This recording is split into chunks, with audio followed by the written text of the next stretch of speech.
Italy, a better control of irregular migration at the external borders thanks to accelerated procedures for those who aren't eligible for asylum. This will help countries of first entry such as Italy. And finally, more harmonised, more efficient asylum procedures. This will help to reduce the waiting time for dealing with asylum files. I am very pleased that we are having this debate so that we can be very clear about what's actually happening. And there were those that were absent from the negotiations, such as the Rassemblement National of Mrs. Le Pen, Mr. Bardella. I don't know what he's doing. He's clearly missing from this debate as well. The extreme right in France, as well as in Europe, are not looking for a solution to migration. They are cynically exploiting these problems. You tabled amendments to reject the work we were doing in committee. That's the only thing you seem to do. And similarly, in plenary, when it came to Parliament's mandate, in the April plenary, dear colleagues, we will put the Asylum and Migration Pact to a vote, and we will clearly see who is defending solutions and who is simply there to cause problems and to obstruct our work. Thank you. Thank you very much, Mrs. Keller. Next, for a minute and a half, Mrs. Stick.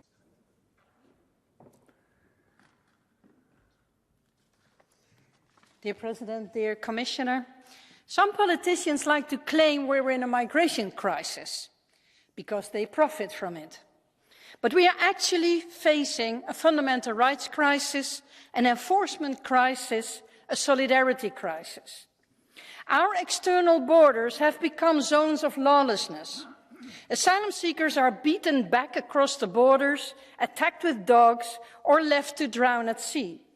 And civil society actors who step in are intimidated, harassed, and criminalized. The right to asylum is being eroded. Dignified reception has become an illusion, and impunity is now the norm. And in this race to the bottom, member states prefer to approve each other's violations rather than take responsibility for their fair share. And these crises are being fueled by extreme narratives and dehumanization. For the extreme right, migration is a business model. But by exploiting refugees, they attack our core values. And this directly leads to more human rights violations, to more deaths. Chair, deterrence is not the answer. Taking responsibility is. And I urge member states to take responsibility equally and fairly and to show true solidarity through relocation. The genuine reflection of our values lies in how we treat the most vulnerable. And right now, at our borders, these values are dying fast. Vielen Dank, Frau Kollegin. Thank you very much, Mrs. Stick. Mr. Jambatsky is next. Thank you, Chair. Colleagues, the policy pursued by the European Commission and by the majority in the European Parliament has failed. It has failed completely. It is a manifestation of lack of responsibility. We receive people who belong to a completely different culture, who have a completely different way of life and completely different attitudes. This is completely wrong. It erodes our societies. It results in cases as the one with the murder of 2 Swedish nationals in Brussels. It was committed by Abdesalem Lassouet, a Tunisian who has applied more than once for asylum. All his applications have been rejected. This person has become a murderer. That is the result of the policy pursued by the European Parliament and the European Commission. You are completely unaware of reality. Let me quote the former CEO of Frontex, Fabrice Leggeri. He was told by Ylva Johansson that the EU was to receive illegal migrants in order to resolve its demographic issues. I think that if this is true, Ms. Johansson should immediately resign. This kind of policy is against our way of life. It is against European families. What you suggest will destroy European civilization. We have have to seal our borders, we should ban illegal migration, and there must be sanctions for those illegally crossing our borders. Vielen Dank, Herr Kollege Dzhambazki. Thank you very much, Mr. Dzhambazki. Next is Mrs. Lizzi. Thank you, President, Commissioner, ladies and gentlemen. For how many years now have we been talking about this ongoing migration crisis in the European Union? Let me tell you, too many years. Not much has been done in Brussels to tackle this problem. All too often, member states have been left on their own. Commissioner, handing out money doesn't mean you're solving problems. Instruments aren't enough. In 2023, Frontex said that that was the year with the highest level of illegal immigration since 2016. According to data from the Interior Minister, last year off Italian coasts, 157,000 migrants disembarked. And it would appear that more than 8,000 migrants have drowned in the Mediterranean between 2014 and today. Less people leaving those countries means less deaths at sea. We have to tackle the problem at its source. So we shouldn't forget the fact that there's also a route through the Western Balkans, which affects the region I come from, the Friuli region in northeast Italia. So from this point of view, Italy is not a terrestrial landing country. These migrants cross countries such as Croatia without stopping. Nobody's going to turn their backs on them in Italy, but we have to ensure that if we are to let them in, they have to be done in a dignified way, and we can't take in everybody. We've always done our best to help these populations, but we should be trying to help them back in their own countries. We'd also try to ensure that these unfortunate people don't become fodder for crime, victims themselves. Nor indeed should we allow these crimes to be committed against defenceless citizens. Over the last few days, we've been talking a lot about the recently reached agreement. We talked about the pact, promoting European research and rescue operations in the Mediterranean. This is one way of looking to try to find innovative solutions for the countries of origin, but that's not enough. Don't believe that you can continue to tackle this migration problem with emergency measures. That's just not adequate. The Italian government has been trying to find a balanced solution at the European level. The Asylum and Migration Pact, Commissioner, is just a first step. Reform of the Dublin regulation can't be enough if the countries of where the refugees arrive continue to have to bear this burden alone.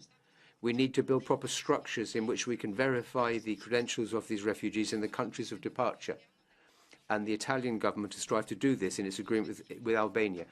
We've done that because you've been doing nothing. We had no other choice. In addition, we should continue to work on the repatriation directive. We should work on... The speaker was cut off. Kollegin Lizzi. Vielen Dank, Frau Kollegin Lizzi. Als nächstes... Thank you very much, Mrs. Lizzi.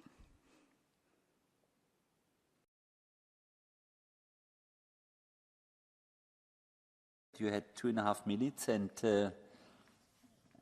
I've interrupted you at 2:45, and we all have to keep the rules. Frau Kollegin Herzberger-Fofana sehe ich leider nicht, deshalb spricht... I unfortunately don't see Mrs. Herzberger-Fofana, so Mr. Czarnecki will be next for a minute. Panie Przewodniczący, Panie Komisarzu, Szanowni... Dear President, dear Commissioner, unfortunately, your friend, your colleague, Madame Johansson, has caused a lot of anxiety in our societies. Her words were highly problematic. What did she say? She said we need 4.5 million migrants a year. Let us divide it and distribute it between the member states. We are an average state. As Poland, we would have hundreds of thousands of people every year. People are afraid. No wonder. People don't want this scenario to materialize. We all remember what has happened in Finland. In the 90s, Finland invited 100 people from Somalia, a handful, for humanitarian reason. 30 years have passed. Now, in Somalia, you have 6,000 people from Somalia, a huge increase. So, dear colleagues, instead of dwelling on surrealist visions, let us listen to the voice of the people. Thank you. Vielen Dank, Herr Kollege Czarnecki. Thank you very much, Mr. Czarnecki. There's 2 requests for catch the eye. Mr. Wallace is first. Thank you very much, President. One of the root causes of migration is the trading of arms and their subsequent use in conflict. European arms exports have been directly linked to the forced displacement of millions. The arms trade is a lucrative industry that profits both from conflict as from militarising the migration routes it helps to create. As the EU is helping the business boom, the Commission has given away billions in taxpayers' money to border control companies that torture and kill people seeking safety, either through direct contracts or through dodgy deals with third countries. These are crimes committed with our resources in our names. The EU has chosen to turn human misery into a business opportunity rather than evaluate the underlying causes of displacement. We should focus our energies on ensuring all have a chance of a safe life on a safe planet and stop using migration to distract from our domestic failures. Vielen Dank, Herr Kollege Wallis. Und zum Abschluss Frau Kollegin. Thank you very much. Mrs. Daly to conclude. For months now in Ireland, the media and the politicians have been obsessed with talk of immigration. We have to have an honest conversation about migration. They tell us we've no choice in the matter at all. Funny enough now, though, they're very good at ignoring things when they want to. For example, if you're demanding a right to housing or healthcare or disability rights, well, then they don't want to know. But if you're talking about immigration, then you're not talking about those things. You're not talking about how your state is serving transnational capital rather than the citizens. In reality, it is the great deceit. In Britain, for example, they've been consumed by a conversation about migration for more than a decade now. Savage austerity, well, it got right off the hook. So while they were being honest about migration, child poverty skyrocketed. Britain now has the highest child poverty, housing is broken, people are hounded to death, austerity is a permanent policy while the rich get richer, and migration, same as it always was. This conversation is a distraction. No wonder the establishment love it. Vielen Dank, Frau Kollegin Daly. Thank you very much, Mrs. Daly. We have Commissioner Renders again. Thank you, President. Honourable members, I was impressed by many comments and statements during such a debate, but it may be useful to recall what we have organised as a policy since 4 years. In the last 4 years, we have been building a European migration policy. I said before, legislatively and operationally, it was possible to put into place a comprehensive policy that addresses all aspects of migration and asylum, fighting the smugglers, countering irregular migration and improving opportunities for regular migration, working with third countries and on returns, supporting member states in need with staff and some budget.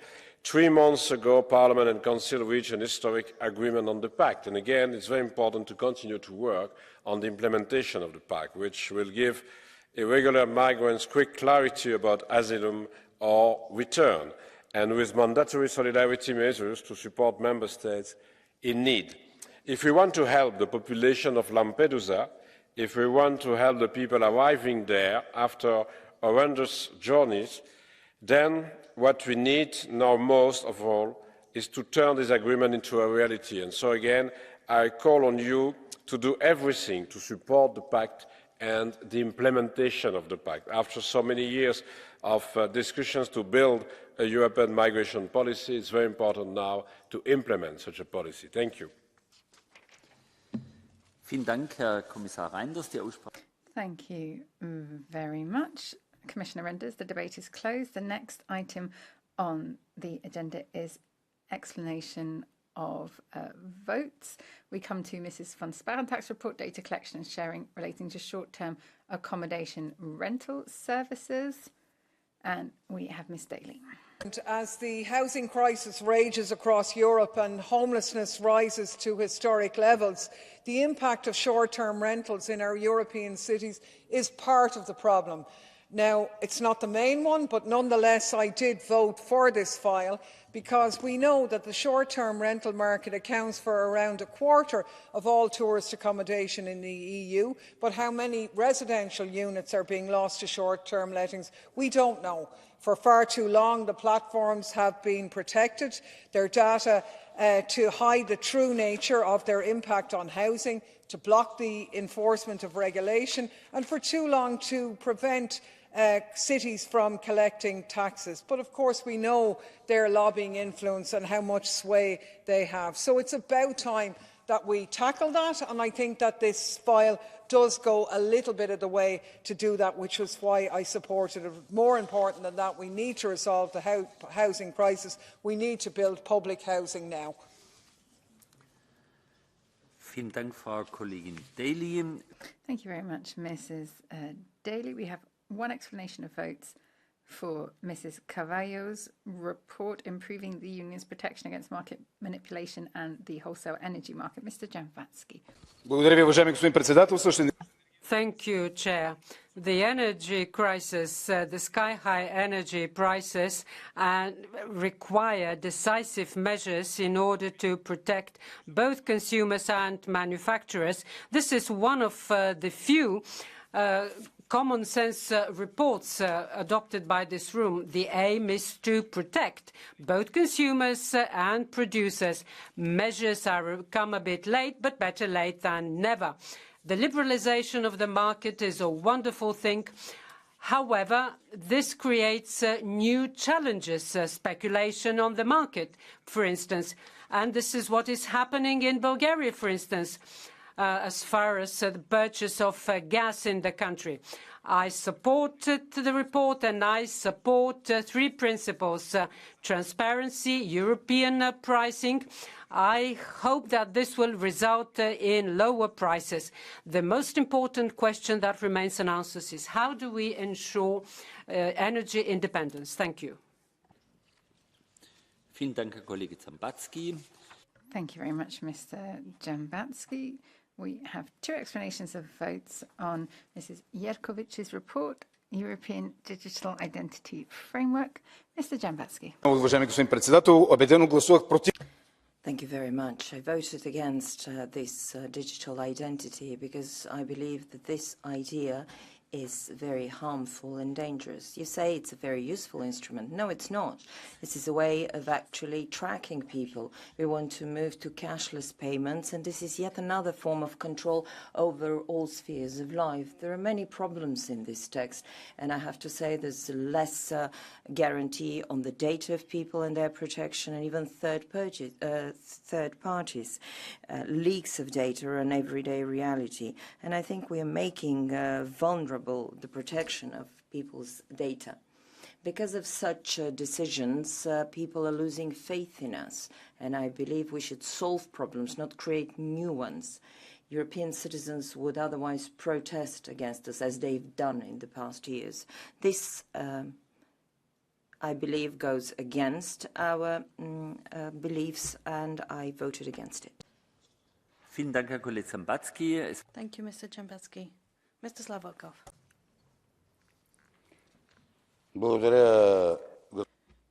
Thank you, Chair. I voted against this text in a really very convinced way. I have never seen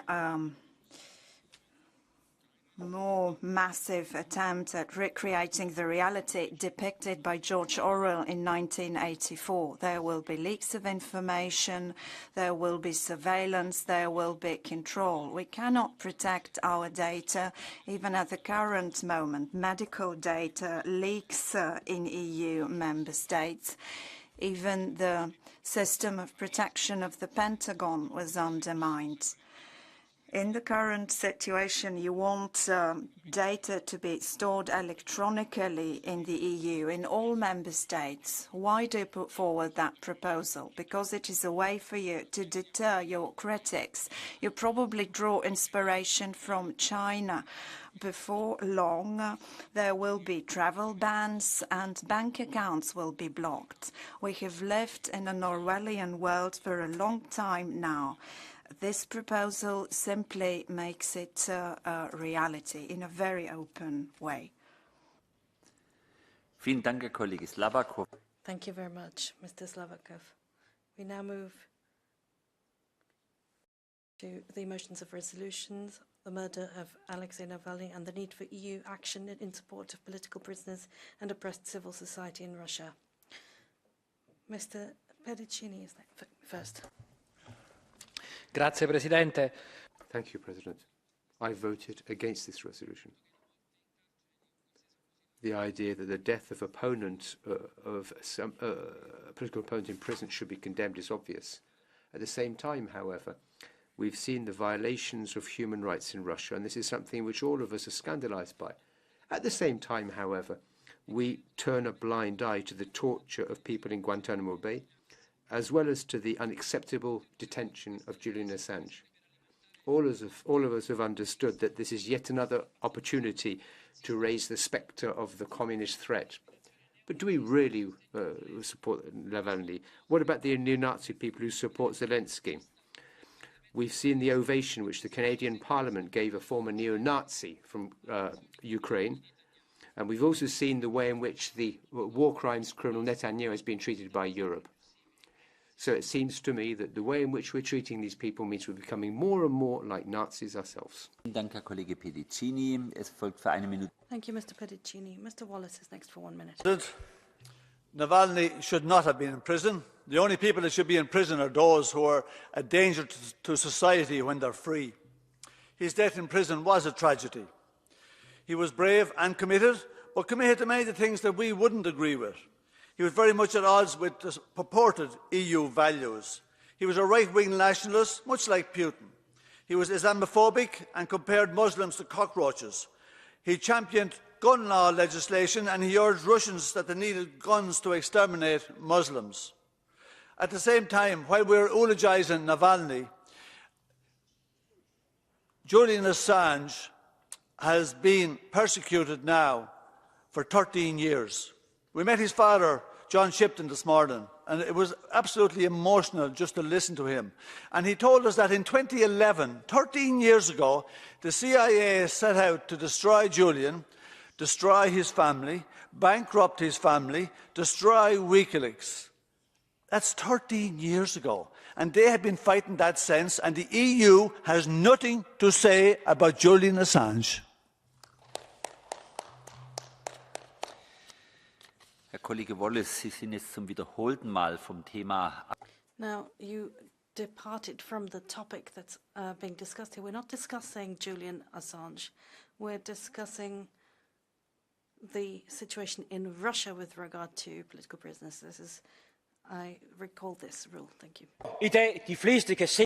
I think that most people today can see what a tyranny Putin's Russia is.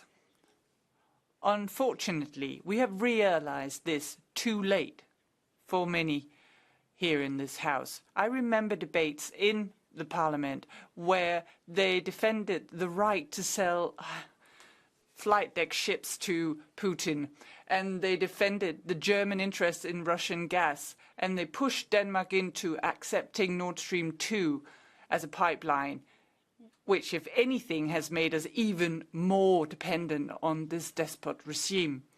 So let me say, when we talk about political prisoners in the Russian system today, we are also guilty. We've been complicit in this because we were naive, because we believed too much that if we just trade with despots like Putin or China, we should have offered a position.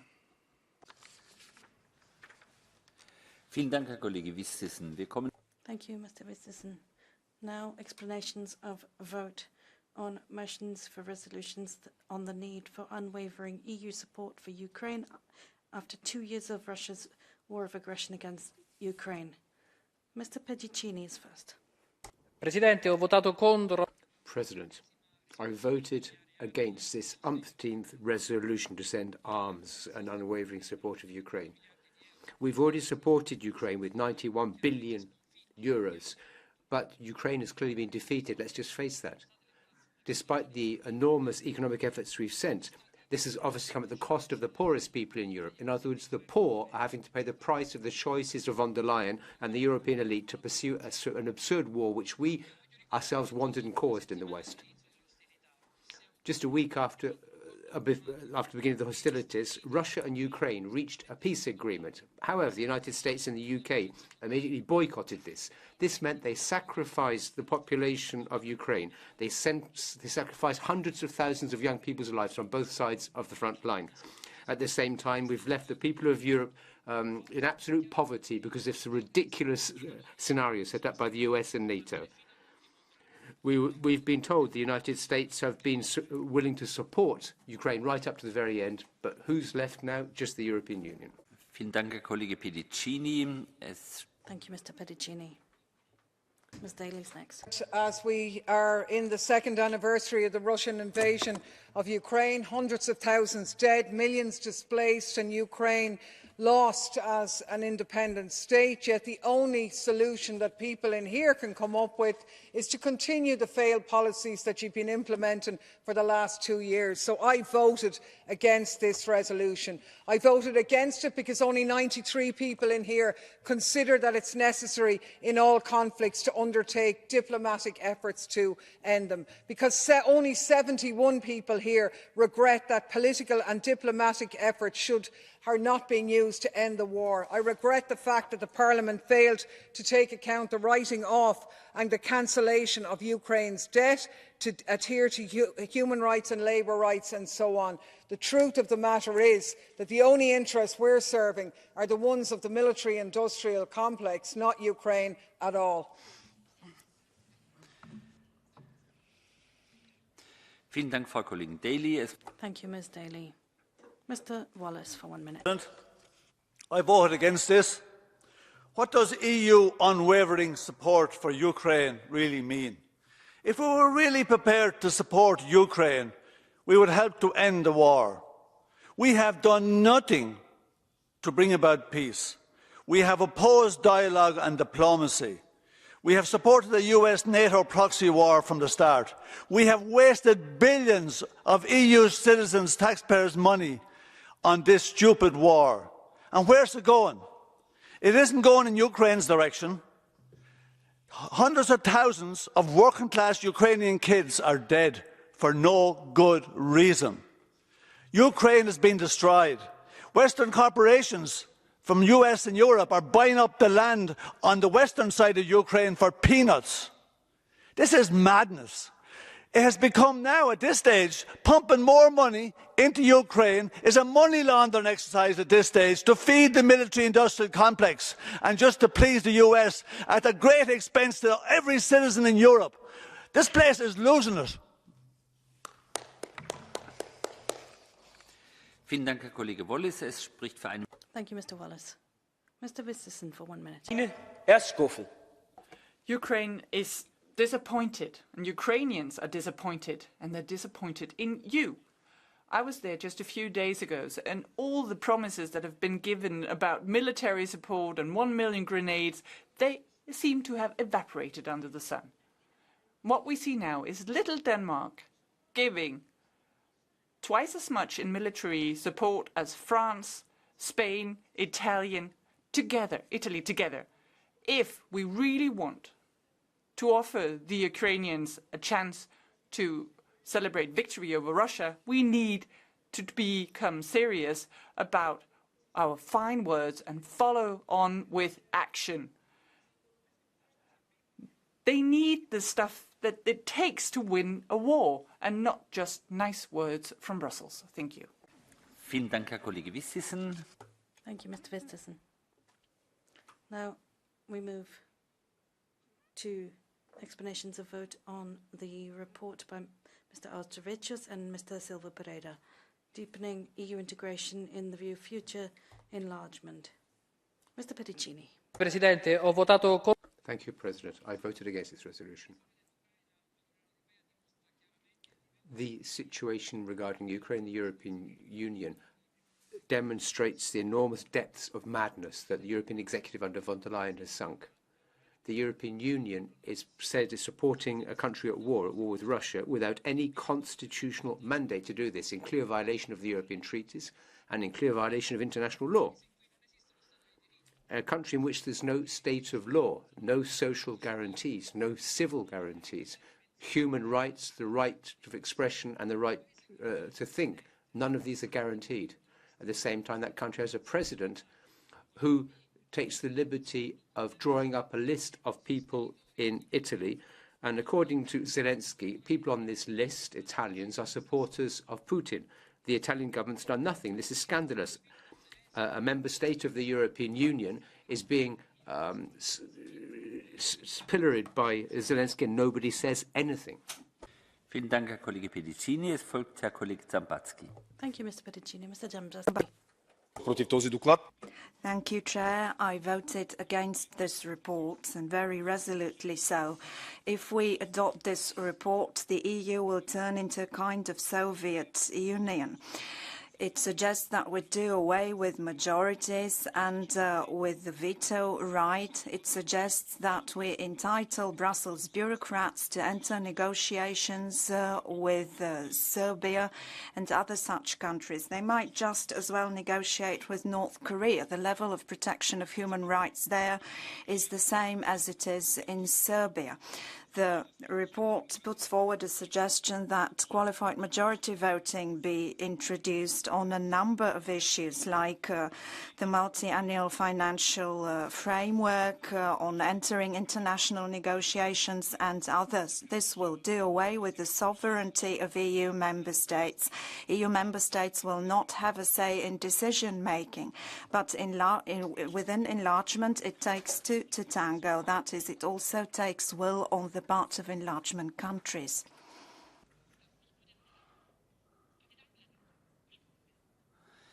Vielen Dank, Herr Kollege Zambatski. Thank you very much. Mr. Slavakov. Благодаря, господин председател. Thank you, President. I would very much like to hear from you, colleagues. You wanted to use the policy of enlargement as a way to pursue policies. The European Union was not designed to serve France's policies. If we followed Macron's ideas, we would have started a war with Russia a long time ago. This is cognitive insufficiencies.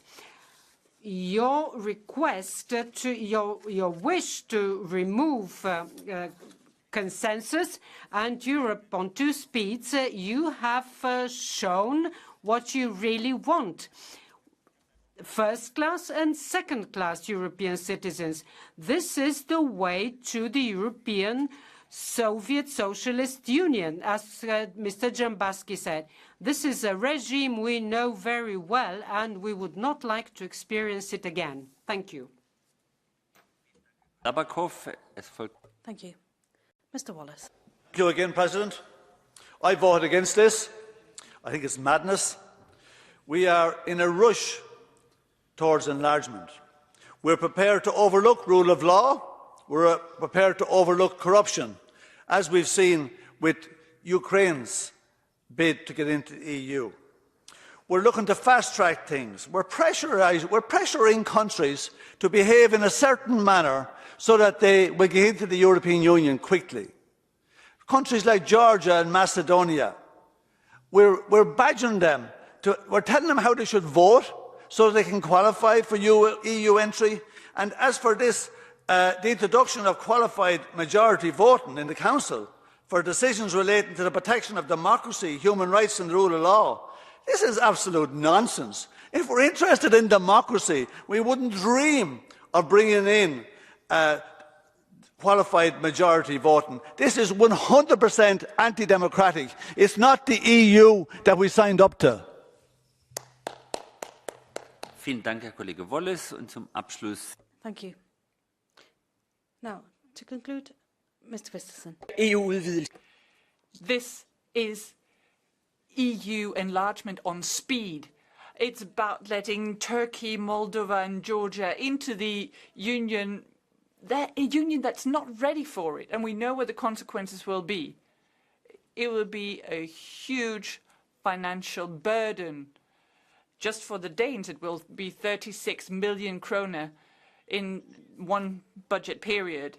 It will lead to social dumping, welfare tourism, and it will mean more organized crime.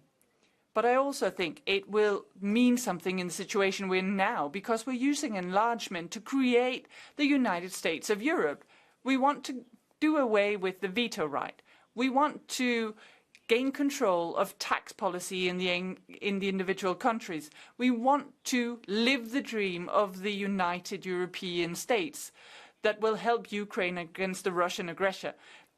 That is unacceptable, and will be over my dead body that we let Turkey gain access to the EU, so you can bury your federal aspirations. Vielen Dank, Herr Kollege Vistisen. Thank you very much, Mr. Vistisen. This ends the explanation of votes. There are no objections. I will forward the resolutions adopted at today's sitting to the persons and bodies named in the resolution. The next part session will take place from the 11th to the 14th of March 2024. The session of the European Parliament is adjourned. The sitting is closed. I wish everybody a good journey home. I thank all the services who have helped organise the plenary and to make it possible. I hope you all have a good journey home and a restful weekend. Thank you. The sitting is closed.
Stéphane, tu peux mettre la tribune en VIP?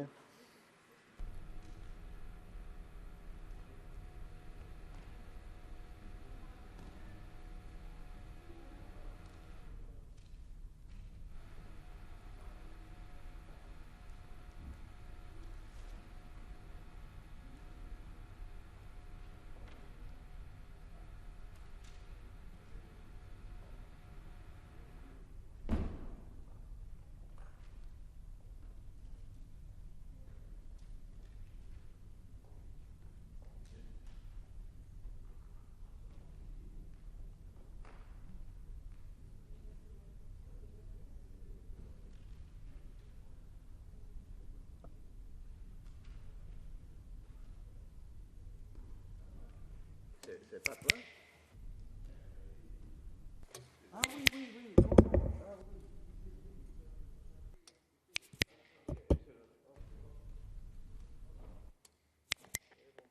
Sí, hola. Sí, hola. Hola, 1, 2, 3.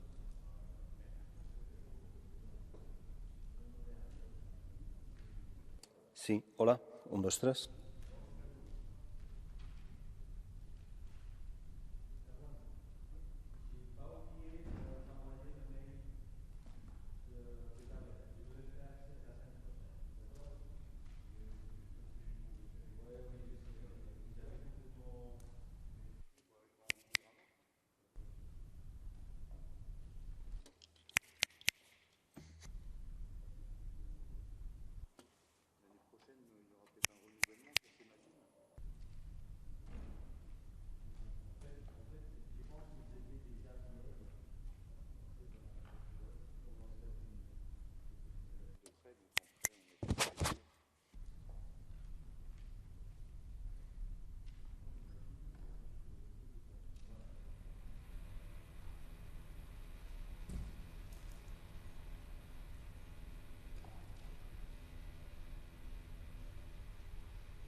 Καλημέρα σας. Κυρίσω την έναρξη της συνεδρίασης. Το πρώτο σημείο στην ημερήσια διάταξη αφορά την κοινή συζήτηση με θέμα... We're going to now begin with the joint debate on the European Union's agreements with Chile. We will discuss Ms. Rodriguez and Ms. Rafaela's recommendations and the joint resolution, as well as the recommendation on the interim agreement on trade between the European Union and the Republic of Chile. I now give the floor to the rapporteur, Ms. Rodriguez Ramos.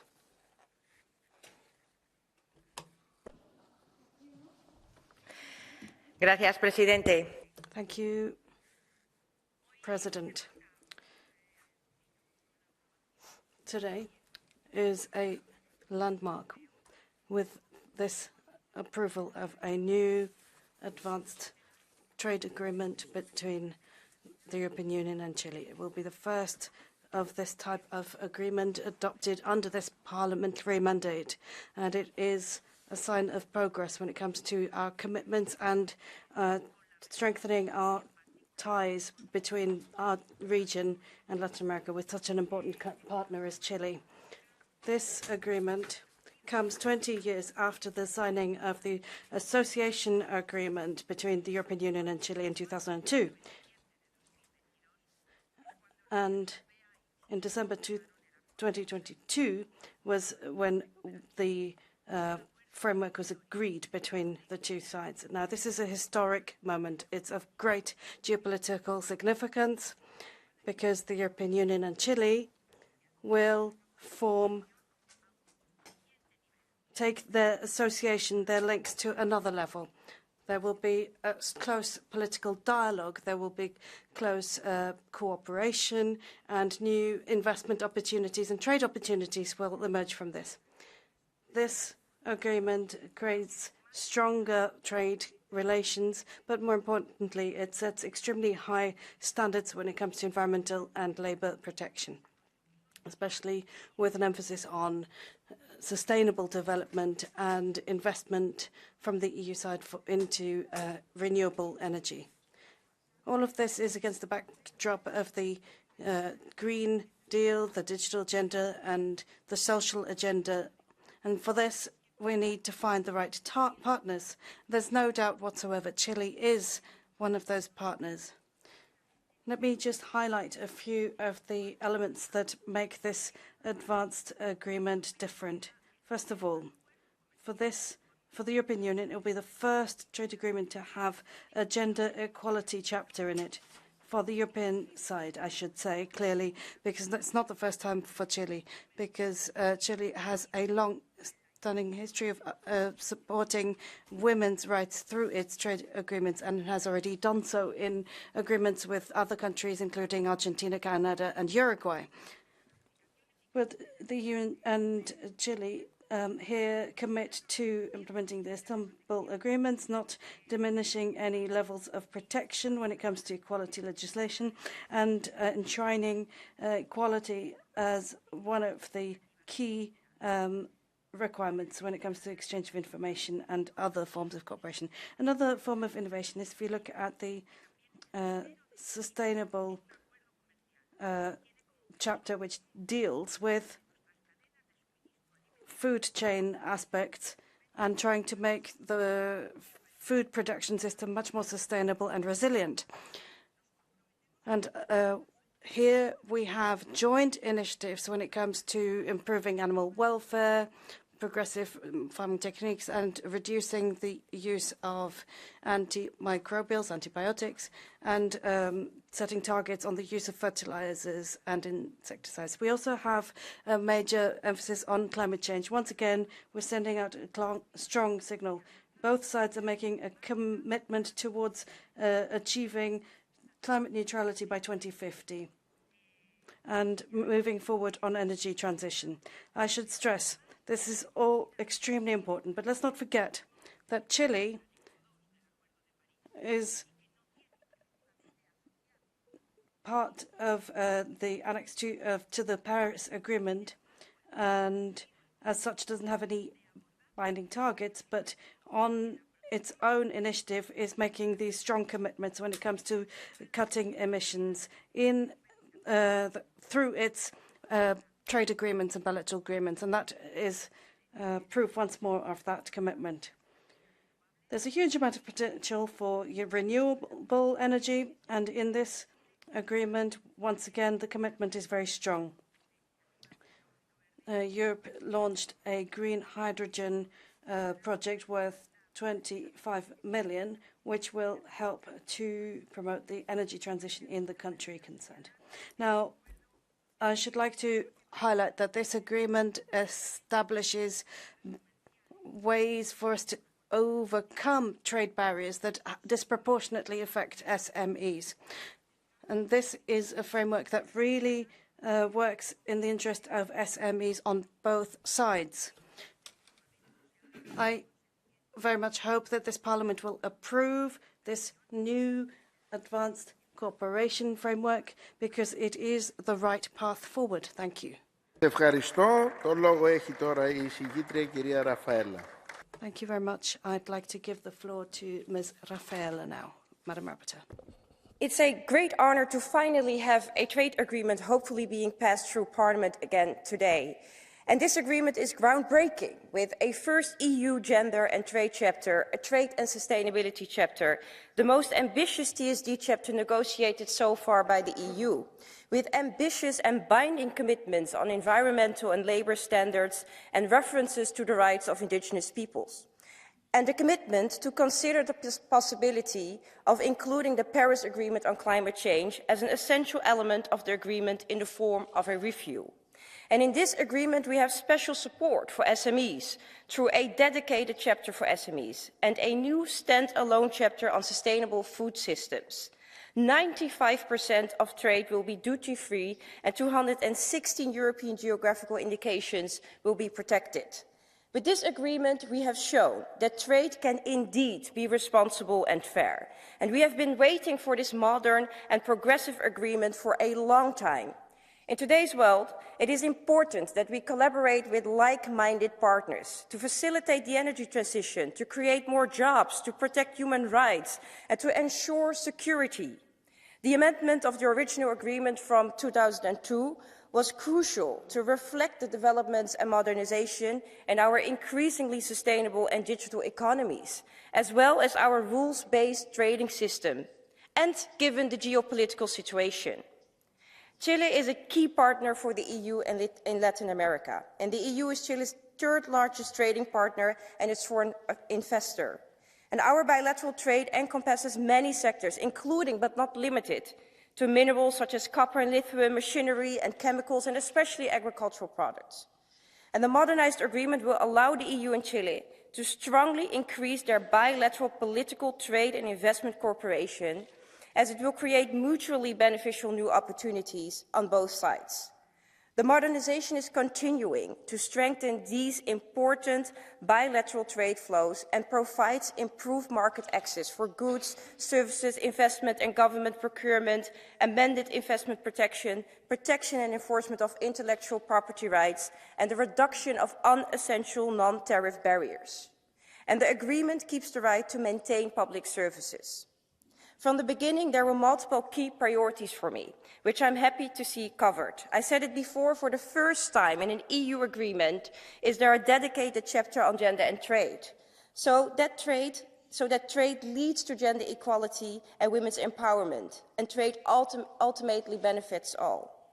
And there are specific provisions and references on the rights of indigenous people.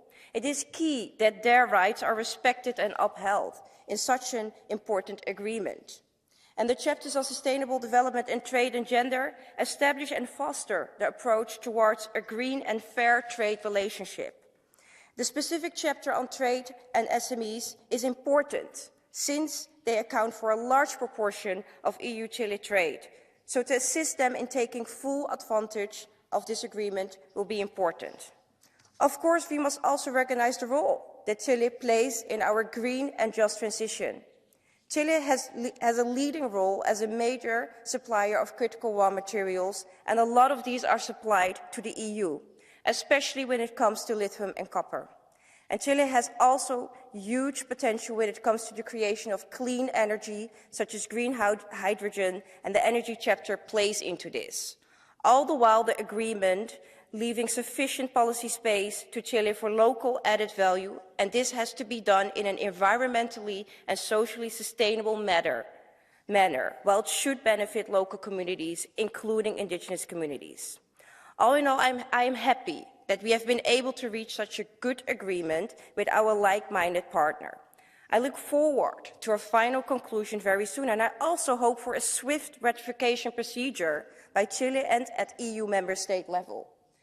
The Advanced Framework Agreement brings our relation in line with the most advanced standards and unlock untapped potentials, and it will modernize the existing association agreement, opening and improving new areas, including investment liberalization and investment protection provisions.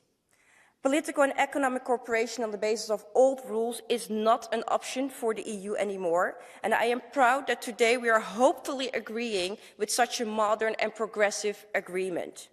Lastly, I would like to commend the work of the Commission negotiators on the trade side, led by Paolo Garzotti, also for their engagement and transparent cooperation with the Parliament and me as rapporteur, and a special thanks to the Chile ambassador to the EU, Gloria Navarrete, and her embassy team for the wonderful cooperation. We show that trade can deliver for people. Let's go. Vamos. Thank you. Muchas gracias. Σας ευχαριστώ. Τώρα εξ ονόματος της Επιτροπής ο Επίτροπος κύριε. Thank you very much. I now give the floor to the Commissioner. Chile was the first country in Latin America to sign an association agreement with the European Union back in 2002. Today, Chile is again the first country of the region with whom we signed a new generation of advanced framework agreements. This speaks volumes of the deep and truthful relationship the European Union has with Chile. With this new agreement, we are modernizing and updating our partnership to adapt to a new and challenging geopolitical context. In doing so, we have identified opportunities to strengthen our links with our Chilean partner. The Commission's message today is simple. We want to build on our solid foundation with Chile to advance further together. We want to deepen our political dialogue, expand our cooperation, and boost our economic relationship to match our ambitions. Thanks to this agreement, we will reinforce engagement and collaboration in new areas such as human rights, gender equality, sustainable trade, protection of agri-food, geographical indications, sustainable food systems, environment, and the fight against climate change. The new agreement will help us cooperate and address common challenges and opportunities in peace, justice, and security, as well as in key areas like energy and raw materials cooperation. Chile is indeed a key partner for the European Union. With the new agreement, the EU and Chile will have a perfect platform to grow closer as partners, allies, and supporters of the multilateral system. This matters more than ever in a world of increasing geopolitical tensions.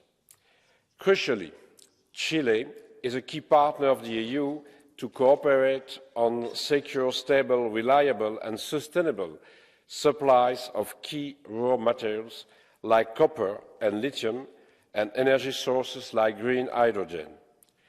These are crucial for our industry and for the green digital transition, and we can work together for our mutual benefit.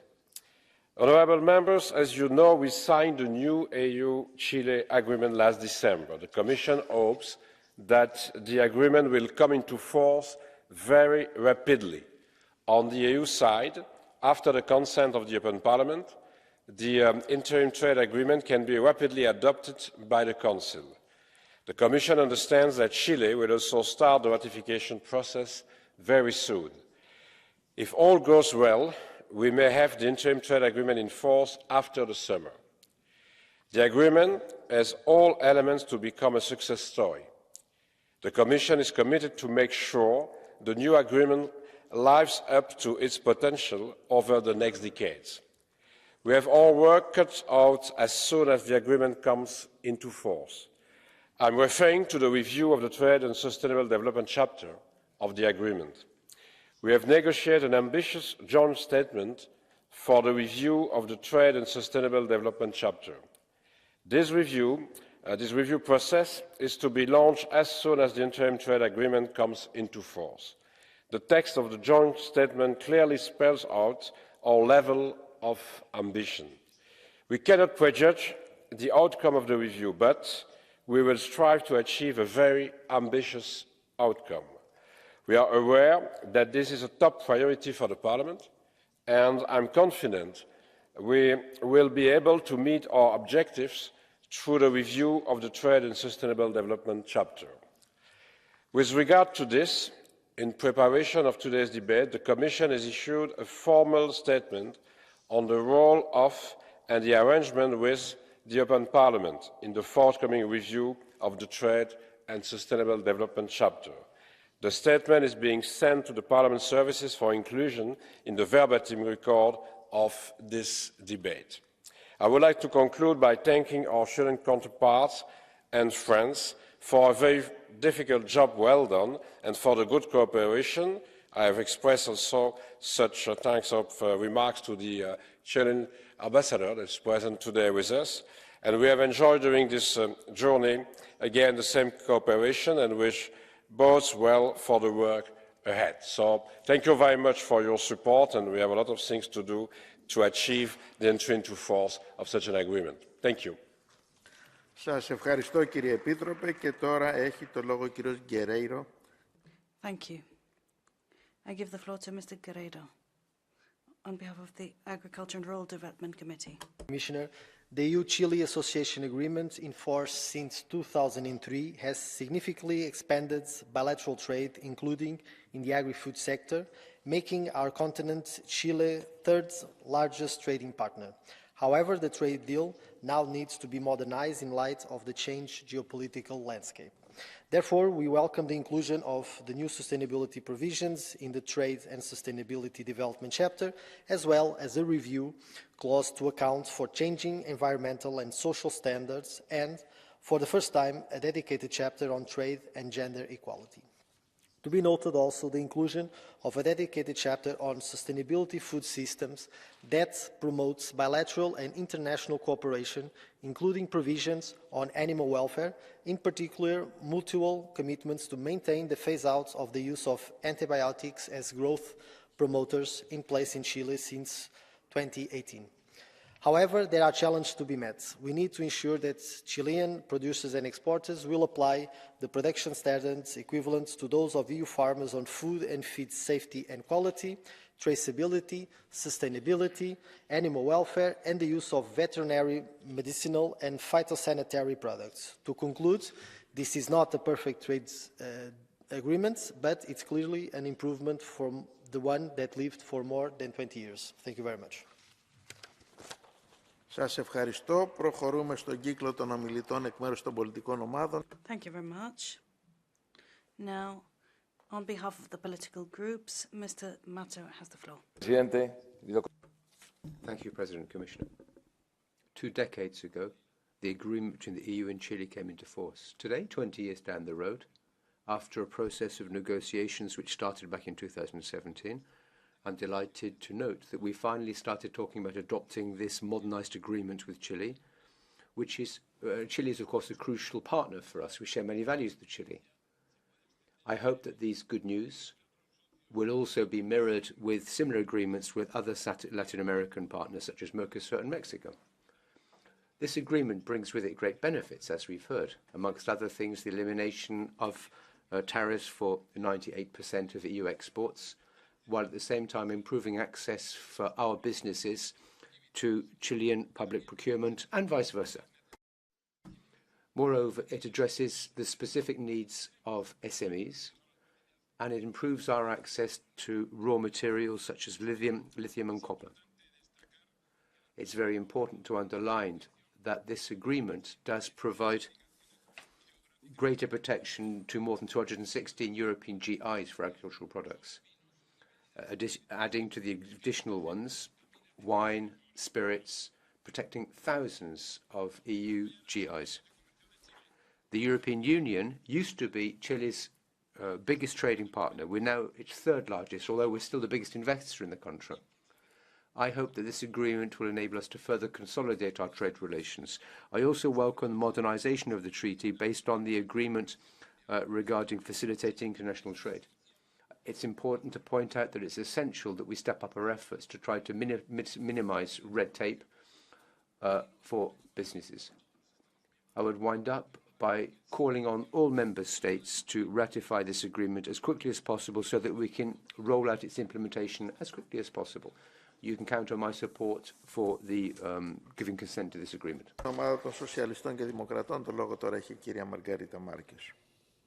Margarita Marques. Thank you very much, President, Commissioner, Ambassador, colleagues. There are two key chapters that mean that the Socialists and Democrats fought for. The partnership between European Union and Chile is a strong partnership and a progressive agreement. And there are two key chapters in this agreement. First of all, on sustainable development, there are legally binding commitments on environmental protection, but also climate change and social and labor rights. Both sides need to commit to effective implementation of the Paris Agreement and the ILO conventions. Secondly, gender equality. This standalone chapter, for the first time in this type of agreement, it's clear and essential that the European Union must continue to promote fair international trade based on rules. Now, given the different diversity of our political partners, we need to have high standards when it comes to sustainability. But it's also a progressive agreement because it respects the interests of both sides, both partners, and it's mutually beneficial. The current government of Chile announced its economic development strategy, which is based on industrialization. And this is why protecting its own raw materials is key. And this agreement respects that principle. Now, at the same time, the European Union can diversify its market and diversify its sourcing and become more resilient. The government and its effort to be close to the citizens and the Chilean economy signed the agreement on the 9th of December, and that paid off for the Chileans. It paid off also for the Europeans. Thank you. Ms. Bilbao Barandica. Gracias. Thank you, President.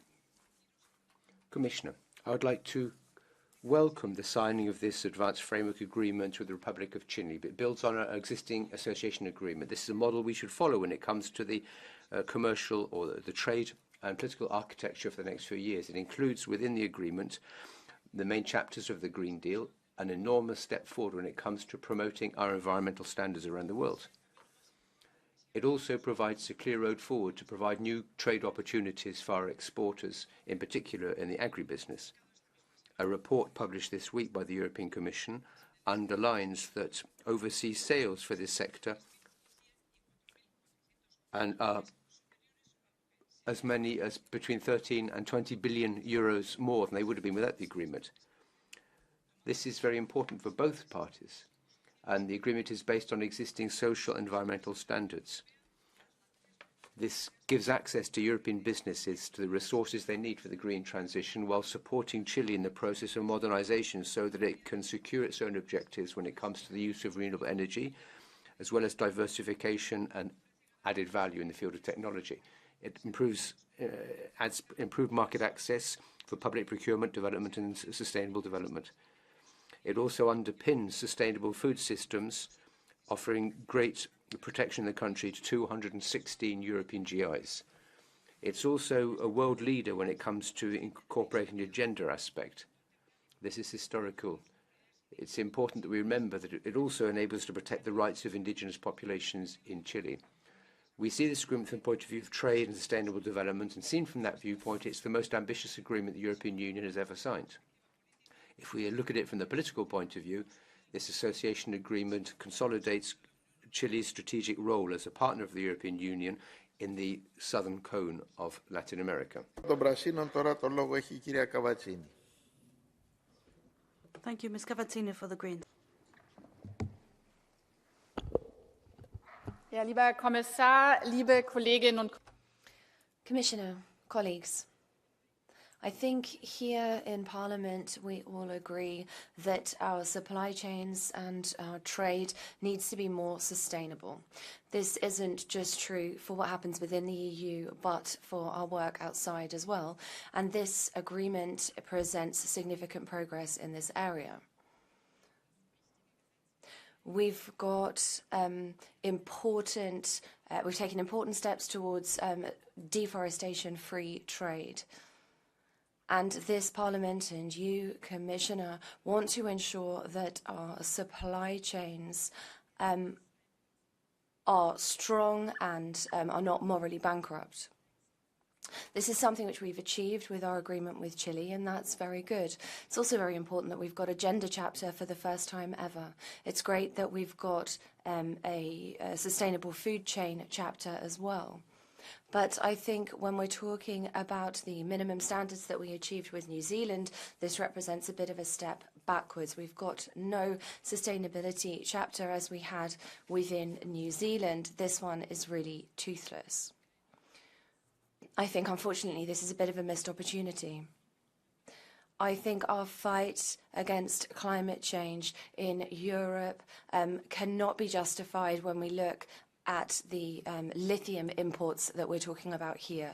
And so I think, therefore, for that reason, this agreement does not go far enough. Something else which is important is that this Parliament, with a very big majority, supported investment policy in line with our climate policy.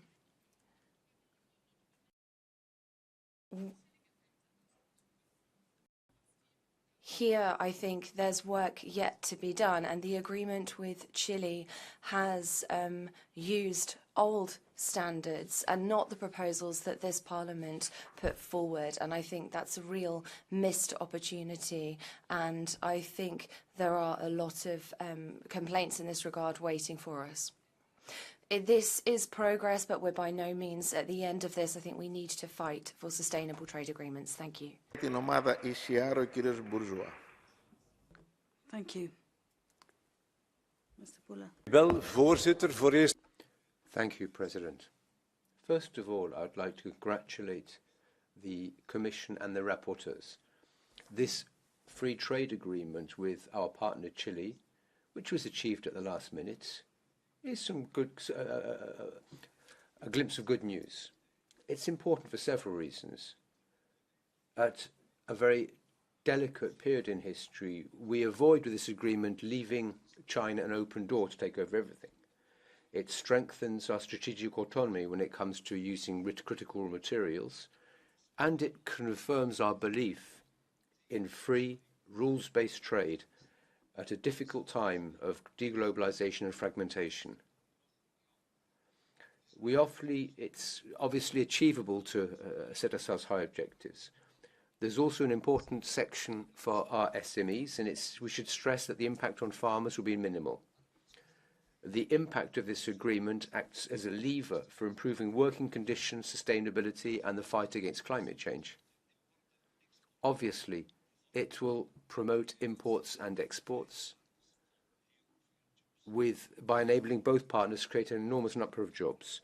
Eurostat figures confirm that trade in goods and services is undergoing relatively faster growth than the European economy as a whole. Finally, Commissioner, the European Union has to step up its game we need to conclude more trade agreements, which are an important engine for growth and stability in this very unstable era. ID τώρα το λόγο είχε ο κύριος Μαριάννη. Alors que la France entière est... Well, the whole of France is looking at the farming and agriculture fair, and at the same time the European Union is signing an agreement that's a threat for farmers. Tons of beef, sheep meat and poultry being traded under this agreement. It's a new step towards the abyss that farmers all face. And I would like to warn my compatriots about all those who support this trade agreement with Chile. It will be enter into force right away after the vote in Parliament and will have disastrous consequences for farmers who are already suffering at the hands of the unjust customs arrangements with Ukraine. Right now, 30% of meat consumed in France is imported. We're seeing a new, each new quota is a nail in the coffin of French farmers. You say that it's just a drop in the ocean, it's just a tiny portion of total consumption. But it's the same for New Zealand and all the other regions that we will agree with, Mercosur, for example. Then we have trade deficit, 160 billion in 2022 and similar for 2023. Macron hasn't kept his promises vis-à-vis the French people. And on the 9th of June next, we should change course. Thank you. Την ομάδα της αριστεράς τώρα το λόγο έχει η κυρία Ομπρή.